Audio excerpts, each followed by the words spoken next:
wake that ass up. Early in the morning. The Breakfast Club. I'm vanilla, baby.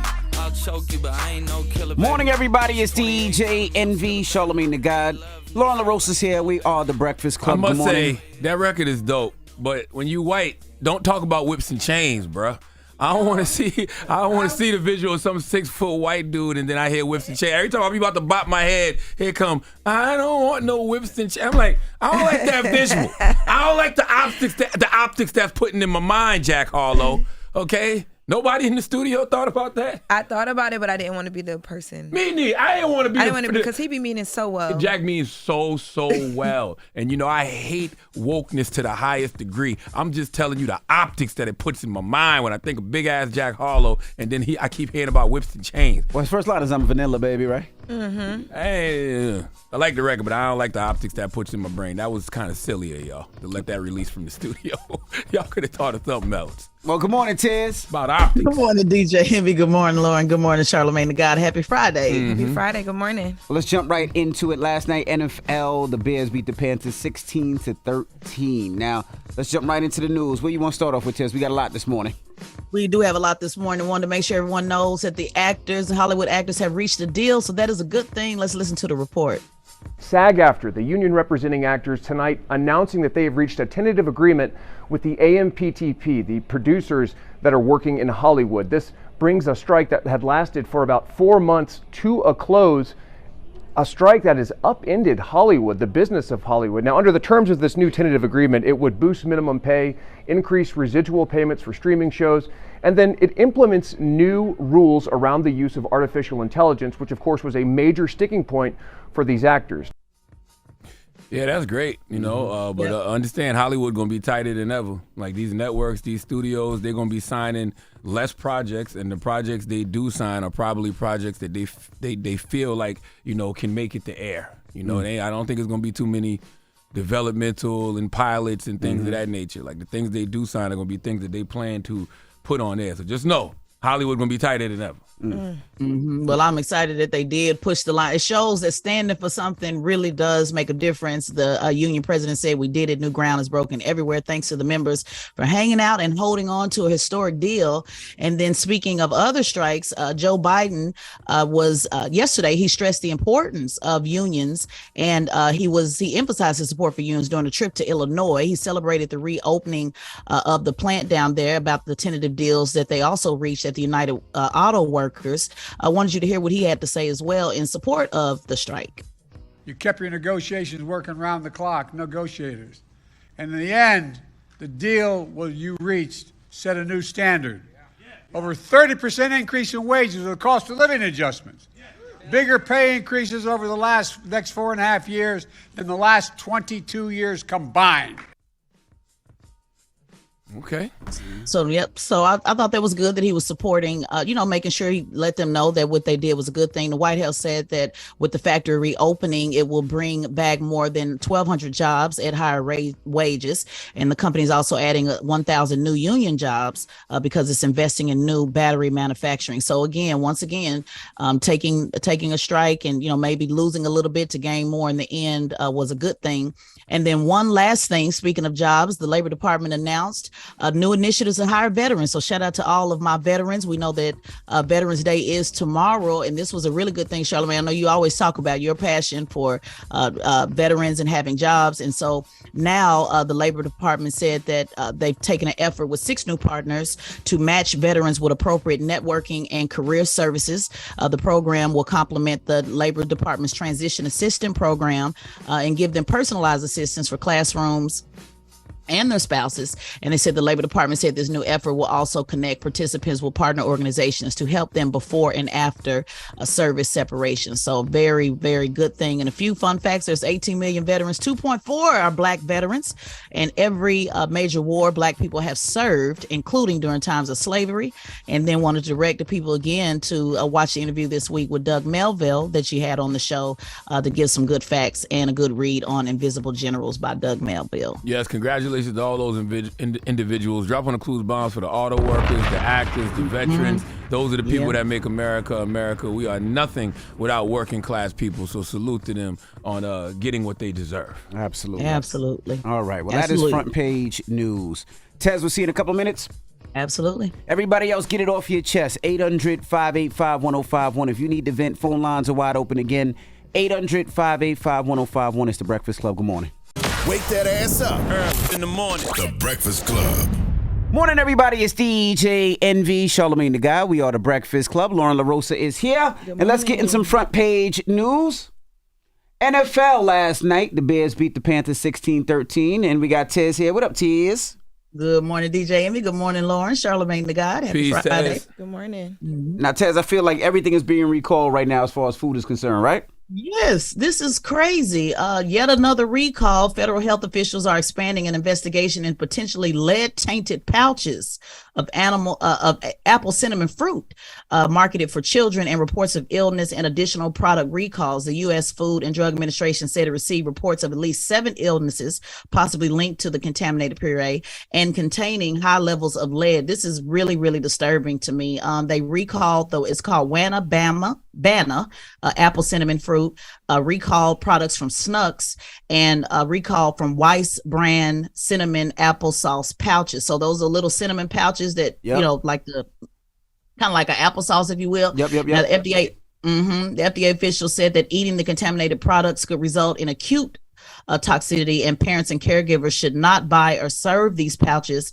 They were sold in retailers like Amazon, Dollar Tree, and at Snooks and Eat Well Market grocery stores. Yeah, these people taking back their recipes, their concoctions, all this toxic BS they out here feeding us and our kids.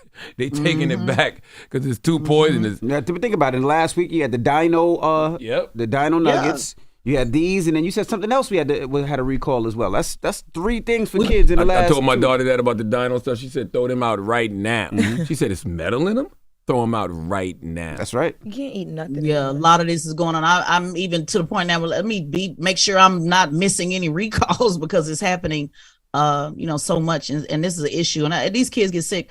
To be honest with you, I really do hope they sue or do something, because these are lifelong effects. We worked on the Flint, Michigan case, resulting in over $600 settlement, due to lead with those kids. It really does cause a lifetime issue. Absolutely. Learning disabilities and all types of things come. So poisoning people's kids, that is not it at all. Also, man, this is why we got to go back to growing our own food. Growing up in the country, growing up in most corners of South Carolina, I grew up around cornfields. I grew up, everybody had some type of livestock. There was chickens in the yard. There was a pig in the yard that eventually would be slaughtered. I don't eat no pork, but back in the day. But I'm saying, we got to go back to that. You got to go back to having your own livestock if you can. Growing your own crops if you can. Yeah, you can do that in the country, but you can't do that in places like Brooklyn.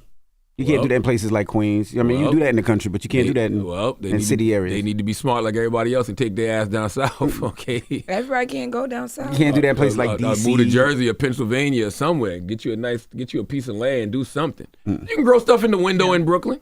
You can grow some tomatoes. You talking about having pigs and chickens? You can grow tomatoes. You can grow 3 tomatoes in Brooklyn. Why you can't grow no chickens? Y'all got a bunch of pit bulls. I bet you Brooklyn full of pit bulls. We got a bunch of pit bulls. If you got a bunch of pit bulls and cats, you can have chickens. In the middle of Marcy is crazy. Yeah, can you see that? Because I don't where would they even? I ain't go from my neighbor. They have a chicken though. In Queens? Yeah. That's what I'm saying. It's always one person in the hood that got something. They got something crazy. It's like, how did you get a horse? How'd you get a chicken? Hey, you can have something. You can choose to have something if you want it. It's all about what you want. Well, just as FYI, I did go down the rabbit hole of this a little bit because I wanted to know how the lead got into the cinnamon, and it does have to do with how it was harvested. So that it's a real thing. Mm-hmm. Can we break down this holiday hiring now? Because I'm hearing Christmas music now. I'm seeing Christmas decorations. It's happening earlier. It's happening early. I guess people want to hurry up and get through the year. But this is some good. We were heavy on the job news this morning. I wanted to make sure we end with this at the holiday season. It's just right around the corner. Many companies are looking to fill 400,000 seasonal roles. The holiday season, picks an uptick this year due to consumer spending, whether it's online or if it is in the stores. Take a listen to who is hiring. Top retailers looking to hire seasonal employees currently include Target, Kohl's, Walmart, Amazon, UPS, and USPS. Many companies also offering perks like more pay, bonuses, flexibility, and reliable hours during the holidays. I have no problem with that. First of all, I want everybody to go out there and get you a holiday job if you need it to get some extra change. That's right. But also, I love the holiday season. I want the holiday season to last as long as possible. One of my favorite things is when you travel city to city or go to other countries and see how cities and countries have decorated their cities and countries for the holidays. I love it. I love it too. I love it. My wife Ben put our Christmas lights up right after Halloween. Outside? We still have our Outside. Christmas tree up. They not we still on have yet. ours up from last year. Some people That's never it. take it down. Yes, some people just turn Well, it that's off. just slack. Y'all just No, slack. but some people leave it That's up. just slack. No, I mean when my pops used to put it up like October, November, because it was still a little warm. So you put it up when it's warm, and you don't turn them on until Christmas time. But at least they're ready to rock and roll. No, I light up too because these companies that do the lighting, they get booked up so fast. So my wife just went ahead and did it early. They're not on yet, but they up. Y'all book companies to do your lighting? Huh? You book companies to do your lighting? Well, we support businesses. What's wrong with supporting? You getting money. What is that? No, it's not. Cut it That's out. regular people. That's a couple My mom dollars. still call me like when you come home, Charlamagne we got gotta a put the major tree up. mansion When you too. coming home? You got your tree up already? No, I don't got the tree up. You have I multiple never trees? took my tree down. Charlamagne, you've never seen people like they keep You the get tree money up. because you Why you get asking money. these questions, Lauren? You have a You've tree never in seen your people foyer? keep their tree up year round and you decorate it with each, like Easter, you put Easter stuff on Nah, it. that's I know crazy. people like that. I feel like those You've type never of seen people, people just do want that. attention. That's OD. Yeah, that's crazy. Yeah, that's too Those much. are No, people I'm that talking drink about in the espresso house. martinis too. Like That's that too is a No, lot. like my cousin, she decorates like every month, whatever's going on for that month, She they lazy. use the tree. No, some people are just spirited people Nah, like that's that. lazy. Take the tree down. Exactly, especially during Black History Month. The Black History Month tree is marijuana, man. Stupid. Put up this marijuana plant. So that'd be a dope project. You could make it marijuana, like, put a little bud. Look, Oh, it's my just goodness. festive. Some people are just festive. They like to see the tree year round. So Do y'all celebrate Kwanzaa? No, No? not that I wouldn't. My You do? family does, yeah. When does Kwanzaa start? I think it's right after New Year's Day or something I like thought it that. was before. I thought Kwanzaa was I thought it was before. before We Christmas. always, I don't know. We You celebrate making it. stuff up, Lauren. My family Right, do you celebrates celebrate on what is it? I don't know. We celebrate it on January 1st. We always get together. We do like the 7 principles of Kwanzaa starts Kwanzaa. on December 26th. See, what are you talking about? I'm telling y'all when I celebrate it. I celebrate it on January 1st. That's the last day. The last day is Okay. January You just- 1st. So You we celebrate on it when you January want to 1st. We get celebrate. together. We eat. We do the 7 principles of Kwanzaa. We dress up. all that when you stuff. celebrate Kwanzaa? Let me Google Delaware January holidays. 1st. Yeah. First of all, it's not just a Delaware holidays is different in the world. Delaware Where holidays. Delaware is Christmas. Christmas in Delaware is February 20th. See, I knew it. I knew it. I knew it. she's trying to switch it up, talking about, no, I'm talking about the day I celebrated. She Yeah, made we her celebrate own January holiday. 1st. Jesus. All right. Well, that is front page news. Thank you, Tiz. Have a good weekend. Come on, Charlamagne. Where we can find Tiz? Oh, and make sure you subscribe to Tedlin Figaro's podcast, This Great Shot No Chaser podcast on the Black Effect iHeartRadio podcast network, and follow at Tedlin Figaro on all social media platforms. All right. When we come back, Marlon Wayans will be joining us. We're going to kick it with Marlon Wayans. He's doing another special, and we'll talk to him next. So don't move. It's The Breakfast Club. Good morning. Wake that ass up. Early in the morning. The Breakfast Club.